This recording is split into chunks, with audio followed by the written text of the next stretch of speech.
L'archipel du Svalbard est une terre rude, glacée, balayée par les vents, où l'hiver règne presque toute l'année. En 2008, des chercheurs y sont allés pour enquêter sur la mort mystérieuse de phoques.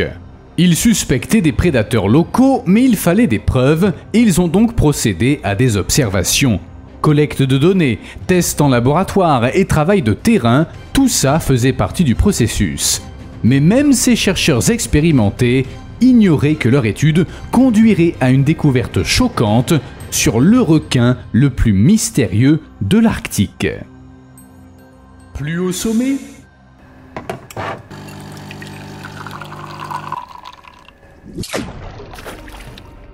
Voici un rappel discret de faire un petit quelque chose sous la vidéo. Alors, que s'est-il passé ? Les chercheurs ne s'attendaient pas à ce qu'une étude de routine mène à des résultats sensationnels, mais dans l'estomac d'un requin du Groenland, ils ont trouvé la mâchoire d'un jeune ours polaire. Ça les a laissés perplexes. On avait toujours pensé que les ours régnaient en maîtres sur la glace et qu'ils ne craignaient que les orques. Mais les prédateurs avaient hérité d'un rival inattendu. Tout a commencé quand une experte en phoques de l'Institut polaire norvégien de Tromsø, Kit Kovacs, s'est penchée sur la mort de nombreux phoques communs au Svalbard. Tout de suite, ses soupçons se sont portés sur le requin du Groenland, l'une des deux seules espèces de requins polaires. Pour tester sa théorie, des chercheurs en ont disséqué un pour étudier son estomac. Et là, parmi d'autres restes, ils ont trouvé un os d'ours polaire de 10 cm de long. Ils ont été si stupéfaits par leur découverte qu'ils en ont éclaté de rire. Personne n'avait jamais rien vu de tel. Comment l'os s'était retrouvé à l'intérieur du requin était un mystère, et la réponse à cette question était non moins étonnante que la découverte elle-même. Pour comprendre ce qui rend cette découverte si spéciale, faisons un voyage au bout du monde, là où les eaux glacées de l'océan Arctique et de l'Atlantique Nord cachent un animal rarement observé. Il faut plonger à plus de 2,5 km de profondeur pour le trouver, car c'est là qu'il vit à son rythme, le requin du Groenland. Son nom scientifique sonne comme une blague, Somniosus microcephalus, ce qui peut se traduire par petite tête endormie. En effet, c'est l'un des requins les plus lents au monde. On le voit rarement près de la surface. Il préfère dériver paresseusement dans les profondeurs, où la température varie entre -2 et +7 degrés. Ce requin semble avoir été façonné par les profondeurs glacées. Un corps cylindrique, gris foncé, brun ou presque noir, avec des yeux très petits. De loin, il ressemble à un sous-marin, mais sa taille est impressionnante, jusqu'à 7 mètres de long pour 1,5 tonnes. Pour comparaison, un grand requin blanc peut atteindre 6 mètres, mais il est plus lourd, jusqu'à 2,5 tonnes. Un gros requin du Groenland est plus long qu'une Toyota Prius et pèse un peu moins d'1 tonne. En somme, c'est un prédateur aussi lent qu'énorme. Observons maintenant ses yeux. On pourrait croire que le requin scrute les environs à la recherche d'une proie. Mais non, pas du tout. En réalité, sa cornée abrite souvent un parasite, un minuscule crustacé appelé Haematocoiota elongata. Il s'attache à l'œil et l'endommage, laissant des cicatrices. À cause de lui, ces requins ont une mauvaise vue, ils observent le monde à travers un voile flou. En fait, ce requin ferait presque pitié. Son corps énorme se traîne dans les eaux glacées à moins de 3 km/h, il voit mal et il est pâteau. Difficile de ne pas compatir. La vie n'a pas été tendre avec lui. Ce requin est un véritable raté des eaux septentrionales. Mais c'est une erreur. Le requin du Groenland, malgré sa lenteur et sa quasi-cécité, est l'un des principaux prédateurs de l'Arctique. Oui, il fait partie de la famille des requins dormeurs et il ne semble pas pressé. Mais c'est ce qui fait sa force. Les requins du Groenland sont nombreux et fertiles, ils sont parmi les grands prédateurs les plus prospères qui soient. Tandis que les populations d'autres espèces s'effondrent, le requin du Groenland se porte à merveille. En bref, on a là un vrai roi des profondeurs arctiques. Le requin du Groenland a plus d'atouts que de points faibles. Pour commencer, même s'il est presque aveugle, il se déplace avec facilité dans les profondeurs obscures. Une bonne vue n'y est pas très utile. Comme la lumière ne peut pas pénétrer la glace et les eaux profondes, le requin compte sur ses autres sens, lesquels fonctionnent à la perfection. Les parasites sur ses yeux ne l'empêchent pas de vivre ou de chasser. Son corps est conçu pour la discrétion. Il est couvert d'écailles, des denticules dermiques. Ses minuscules bosses ressemblent à des dents et elles l'aident à se déplacer silencieusement. De plus, la surface rugueuse réduit les turbulences mieux qu'une peau lisse. Ainsi, cette énorme bête glisse dans l'eau comme un ninja, silencieuse et inaperçue. Il y a aussi son sens de l'odorat extraordinaire. Grâce à lui, le requin peut traquer une proie ou flairer une charogne dans les eaux les plus sombres. Et encore une chose, il possède de grandes fentes branchiales derrière les œufs. Ces ouvertures rudimentaires lui permettent d'absorber l'oxygène de l'eau sans dépenser d'énergie. Les autres requins, s'ils arrêtent de nager, suffoquent, mais le requin du Groenland peut se mouvoir lentement pour économiser de l'énergie. Au lieu d'un poisson pathétique et maladroit, on a donc affaire à une créature conçue pour les conditions arctiques hostiles, et son menu correspond à son mode de vie. On a trouvé dans l'estomac de ce prédateur des morceaux de renne consommés à l'état de charogne ou attaqués dans l'eau. On raconte même que ce requin peut sauter hors de l'eau et attraper un renne sur la glace, mais les chercheurs en doutent. En effet, pourquoi il sauterait ? Ce requin se débrouille très bien sans acrobatie. Il peut s'approcher furtivement d'une proie, mais il se régale aussi de carcasses, autres requins, phoques ou chevaux noyés. Parfois, on peut voir plusieurs requins du Groenland à la surface, se nourrissant ensemble de restes de baleines ou de poissons tués par des pêcheurs. Les rencontres avec les humains sont rares cependant, et les chercheurs en savent moins sur l'espèce qu'ils le voudraient. Mais ils connaissent son outil de chasse, ses mâchoires. Ce requin possède 48 à 52 dents sur la mâchoire supérieure et 50 à 52 sur la mâchoire inférieure. Les dents du haut sont acérées pour retenir les grosses proies, tandis que celles du bas sont larges et recourbées. Une fois la proie saisie, le requin fait des cercles avec sa tête pour découper des morceaux bien nets avec sa mâchoire inférieure. Les petites proies sont avalées sans hésitation. Attendez, et cette affaire d'ours polaire? C'est une histoire déroutante.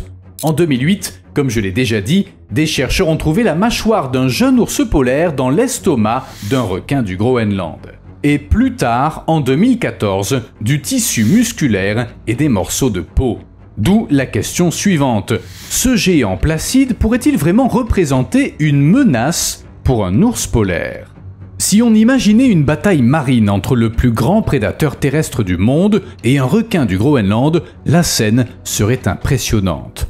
Un vrai choc de titans, digne de Pacific Rim. De telles images pousseraient tous les réalisateurs de documentaires animaliers à foncer au pôle Nord.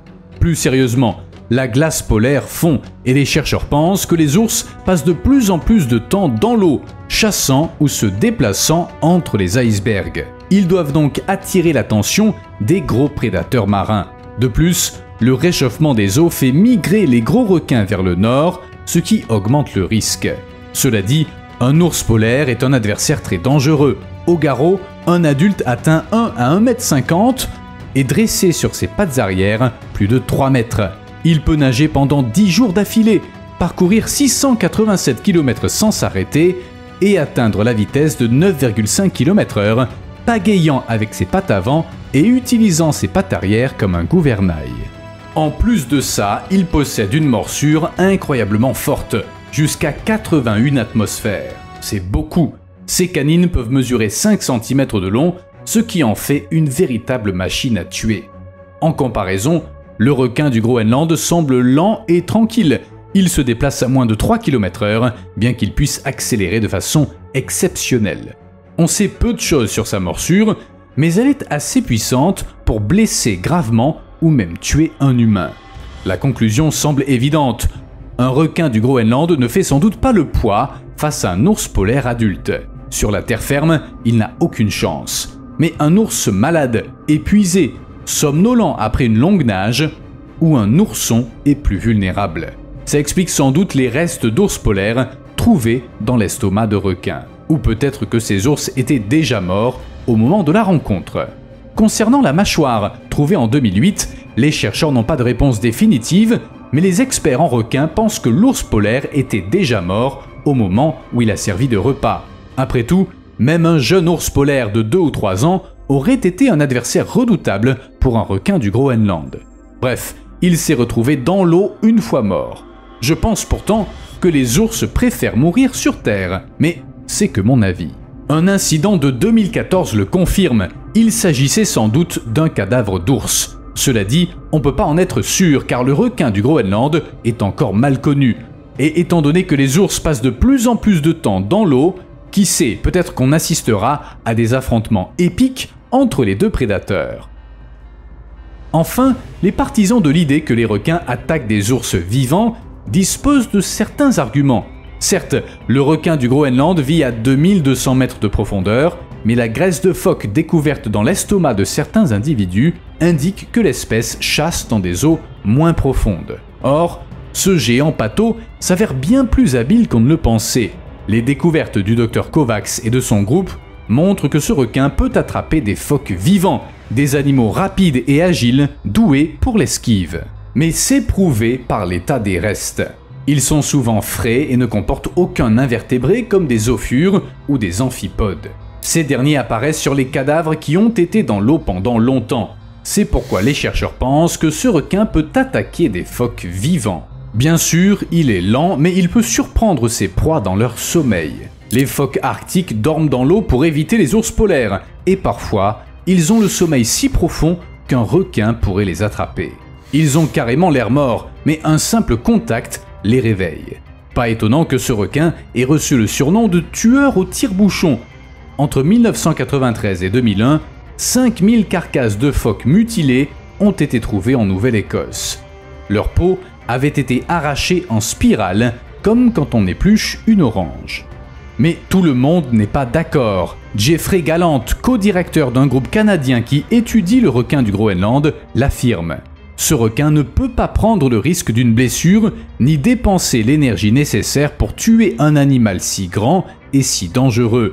Il y a des proies bien plus faciles à trouver. Traduction, tant que le requin a autre chose à manger que de l'ours polaire, il n'a aucun intérêt à s'y attaquer. Mais s'il n'a pas le choix, le prédateur géant pourrait-il tenter sa chance face à un ours? À condition d'en tirer profit bien sûr, car en effet, c'est pas le seul prédateur dans les parages. En 2006, des chercheurs ont découvert le second cas connu de loup arctique ayant tué un ourson polaire. Ça s'est passé au large de la côte nord-ouest de l'île Banks, au Canada. Les chercheurs ont trouvé les traces d'une femelle avec 2 minuscules oursons et les ont suivis sur 1 km. Puis, des traces de loups sont apparues venant du sud. Les loups ont rattrapé la mère, isolé un ourson et ils l'ont tué. La carcasse du petit a été trouvée couverte de neige avec des traces partant dans différentes directions. L'ourson avait été partiellement mangé. Les chercheurs ont envisagé plusieurs causes à ce cas de prédation. Se débarrasser d'un concurrent pour les ressources, prévenir une menace pour une mère ou sa progéniture, ou emmagasiner de l'énergie. Compte tenu de l'environnement des loups et des ours polaires, la dernière hypothèse est la plus probable. Les loups, après tout, sont des chasseurs polyvalents et comme on le sait, ils peuvent tuer et manger d'autres prédateurs, mustélidés, félins et canidés. Et même apparemment des ours. Et puis, il y a les morses. Les morses sont des créatures redoutables, de vrais géants au corps musclé et aux défenses longues et acérées. En général, un morse s'enfuit quand il voit un ours, mais s'il est acculé ou doit protéger son petit, il peut se montrer sacrément dangereux. Tout ours polaire qui attaque au mauvais moment risque d'être gravement et même mortellement blessé. Sur l'île Wrangel, des ours polaires morts portant des blessures de défense de morse ont été trouvés plus d'une fois. Des ours vivants ont aussi été repérés avec des blessures de gravité variables.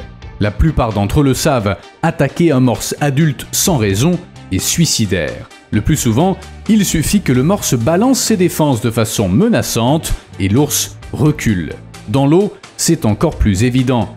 Là, un morse est pratiquement intouchable. Un morse agressif peut se défendre et même noyer son assaillant grâce à sa taille et à son agilité. Les ours polaires le comprennent et ils évitent les confrontations dans l'eau. Bref, En cas de combat dans l'eau, un morse est un adversaire sérieux. Le jeu n'en vaut pas la chandelle.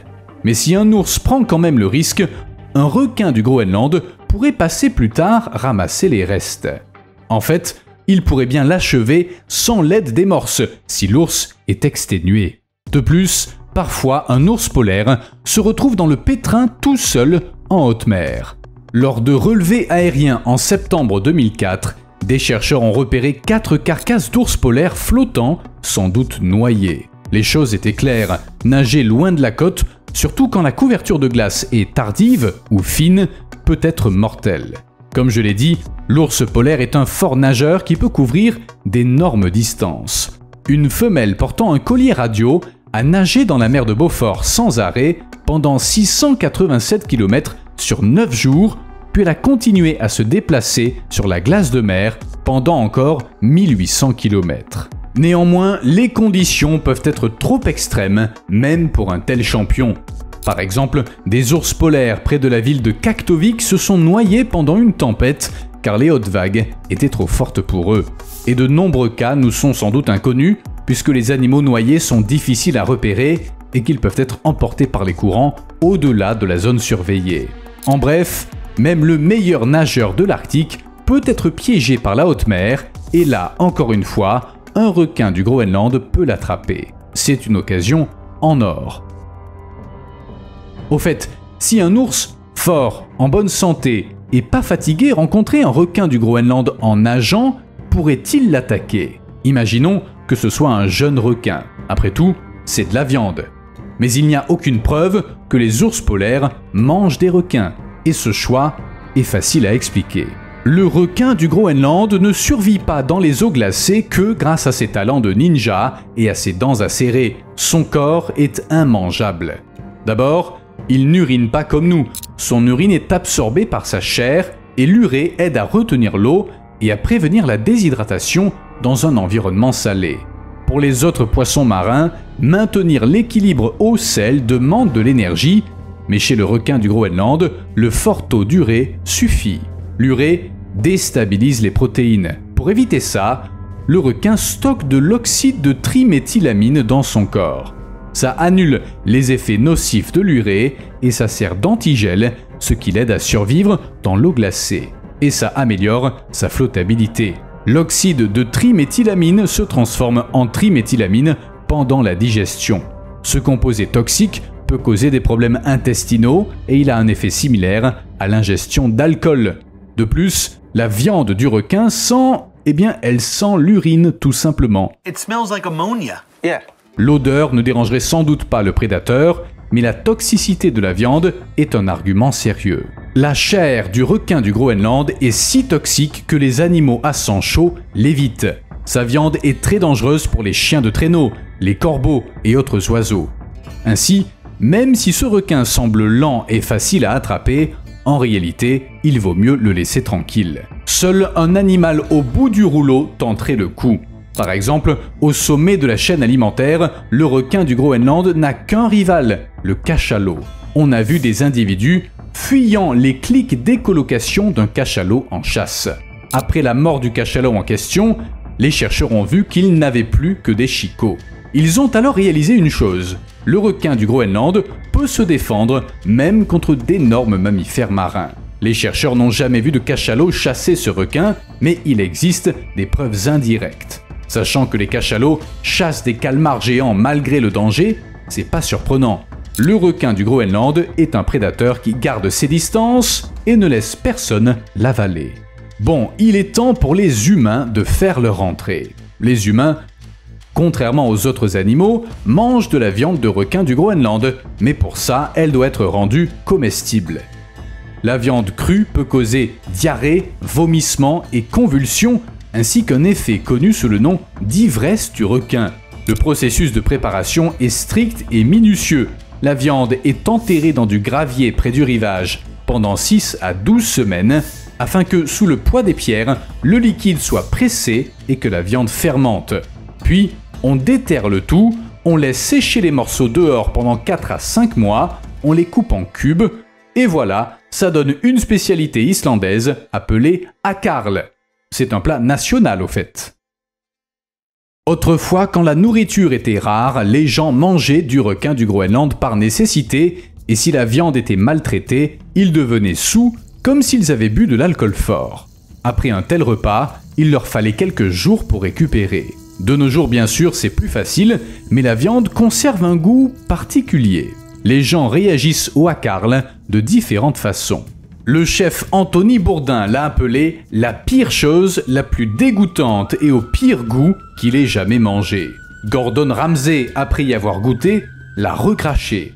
On peut pas lui en vouloir, le requin du Groenland n'est pas fait pour être mangé.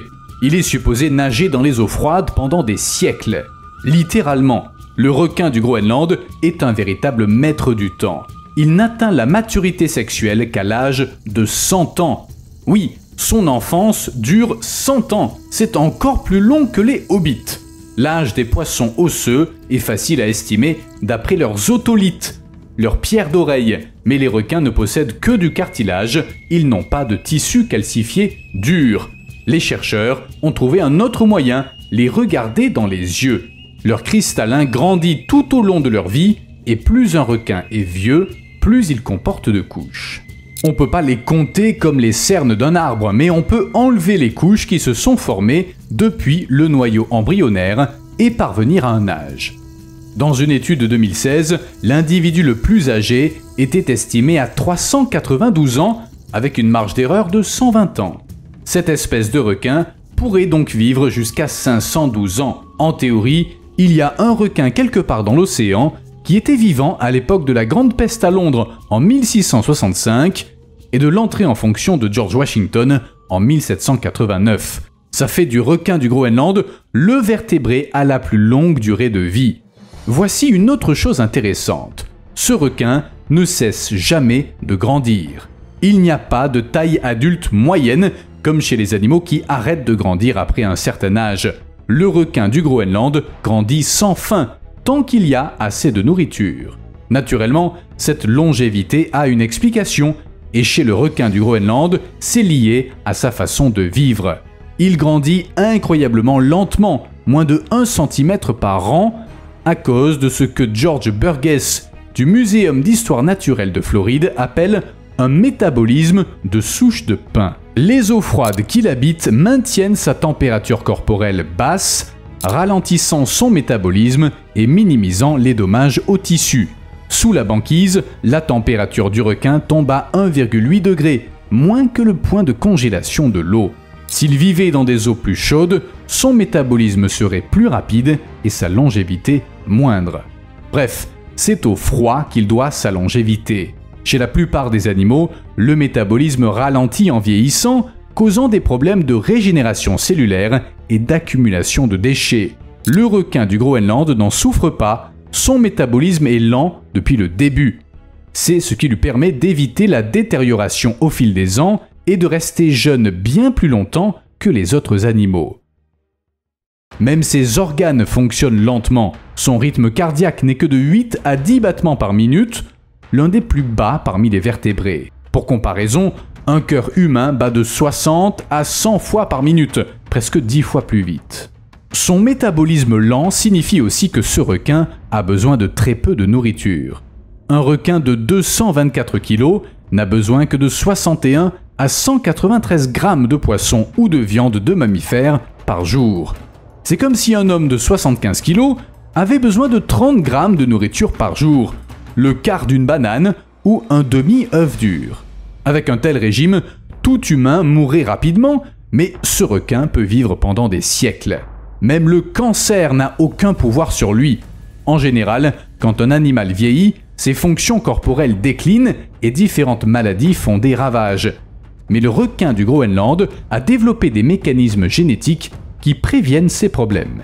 Les chercheurs ont découvert des gènes liés à la réparation de l'ADN. Plutôt que de permettre les dommages, ces gènes créent des molécules qui ralentissent le vieillissement. Mieux le génome est préservé, plus longtemps le corps reste sain et combat les maladies. Le gène TP53, appelé le gardien du génome, a attiré l'attention des chercheurs car il est important pour prévenir le cancer. Chez le requin du Groenland, une partie de sa séquence diffère de celle des autres animaux. Ça contribue sûrement à sa longévité. Bien sûr, une question se pose. Serait-il possible d'exploiter la longévité de ce requin pour prolonger la vie humaine? Les chercheurs, bien sûr, ne nous promettent pas la longévité du requin du Groenland, qui peut vivre jusqu'à 400 ans, mais son génome comporte des indices alléchants. En 2021, Arne Sam a décidé d'étudier les secrets de la durée de vie de ce requin. D'abord, il a eu besoin de son génome complet, ce dont personne ne disposait. Le reconstituer s'est avéré difficile. Des pêcheurs ont dû attraper plusieurs requins dans les fjords du sud du Groenland et envoyer leur cerveau au labo. Finalement, les chercheurs ont réussi à extraire l'ADN et à établir le génome pour l'étude. Malheureusement, le résultat était prévisible. Ce requin est trop éloigné de l'homme pour que les mécanismes de sa longévité nous soient transposables. Cependant, son génome a procuré des données utiles sur les espèces longévives et permis aux chercheurs de mieux comprendre le vieillissement. Le but n'est pas de faire vivre les gens plus longtemps, mais de les garder en meilleure santé, a expliqué Sam. Et au fait, si on voulait vivre 400 à 500 ans, on devrait se comporter comme un requin du Groenland, bouger très peu, vivre dans le froid et ne manger qu'une assiette de nourriture par mois pour toujours. Ça vous tente? Dites-le moi dans les commentaires. Et n'oubliez pas de laisser un like. A plus.